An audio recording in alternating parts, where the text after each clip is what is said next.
বন্ধুগণ, আপনারা যে সওগাত আজ হাতে তুলে দিলেন, আমি তা মাথায় তুলে নিলুম। আমার সকল তনুমন প্রাণ আজ বীণার মতো বেজে উঠেছে। তাতে শুধু একটি মাত্র সুর ধ্বনিত হয়ে উঠেছে, আমি ধন্য হলুম, আমি ধন্য হলুম। আমায় অভিনন্দিত আপনারা সেই দিনই করেছেন যেদিন আমার লেখা আপনাদের ভালো লেগেছে।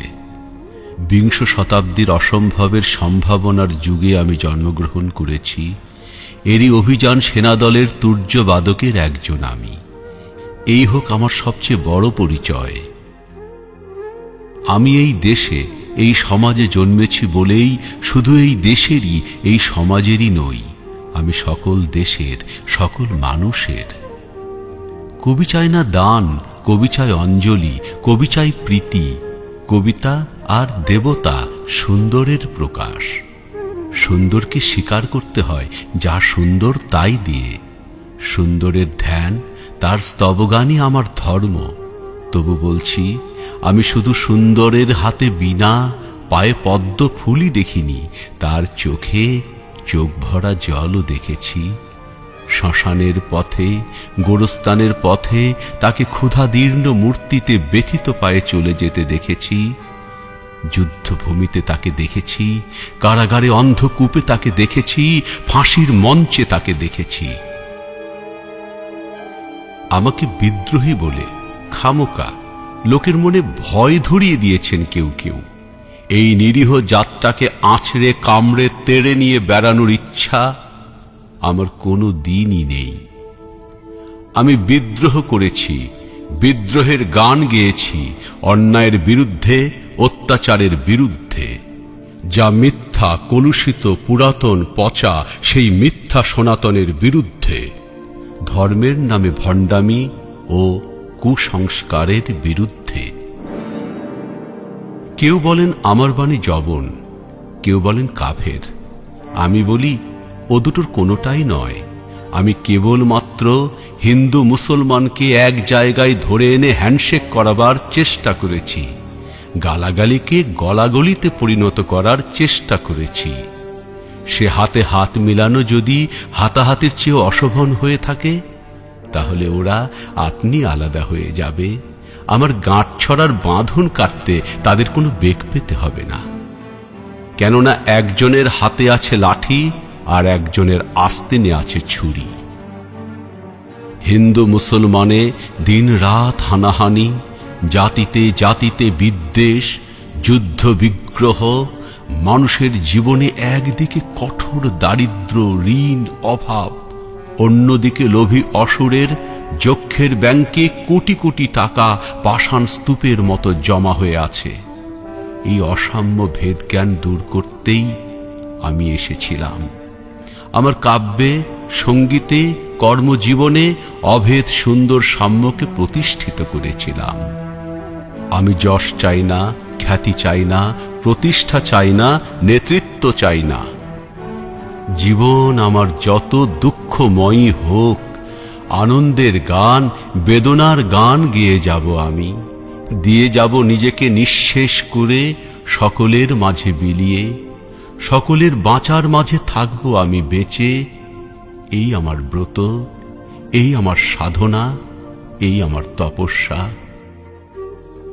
রবীন্দ্রনাথ আমাকে প্রায়ই বলতেন, দেখ উন্মাদ, তোর জীবনের শেলির মতো, কিটসের মতো খুব বড় একটা ট্র্যাজেডি আছে, তুই প্রস্তুত হ।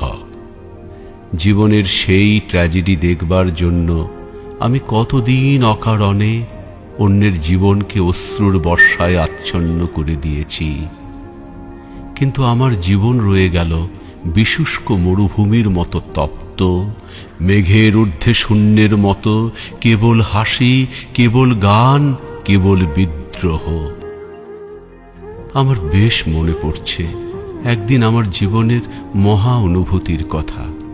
আমার ছেলে মারা গেছে। আমার মন তীব্র পুত্রশোকে যখন ভেঙে পড়ছে, ঠিক সেই দিনই, সেই সময়ে আমার বাড়িতে হাসনাহেনা ফুটেছে। আমি প্রাণ ভরে সেই হাসনাহেনার গন্ধ উপভোগ করেছিলুম। আমার কাব্য, আমার গান, আমার জীবনের অভিজ্ঞতার মধ্য হতে জন্ম নিয়েছে।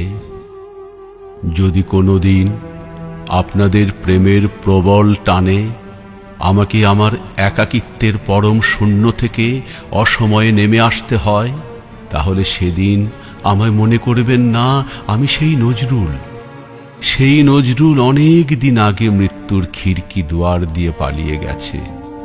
মনে করবেন পূর্ণত্বের তৃষ্ণা নিয়ে যে একটি অশান্ত তরুণ এই ধরায় এসেছিল, অপূর্ণতার বেদনায় তারই বিগত আত্মা যেন স্বপ্নে আপনাদের মাঝে কেঁদে গেল।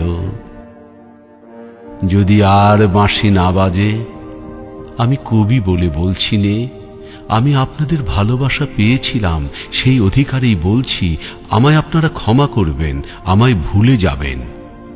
বিশ্বাস করুন, আমি কবি হতে আসিনি, আমি নেতা হতে আসিনি, আমি প্রেম দিতে এসেছিলাম, প্রেম পেতে এসেছিলাম। সে প্রেম পেলাম না বলে আমি এই প্রেমহীন নিরস পৃথিবী থেকে নীরব অভিমানে চিরদিনের জন্য বিদায় নিলাম। যেদিন আমি চলে যাব সেদিন হয়তো বড় বড় সভা হবে, কত প্রশংসা, কত কবিতা বেরুবে হয়তো আমার নামে।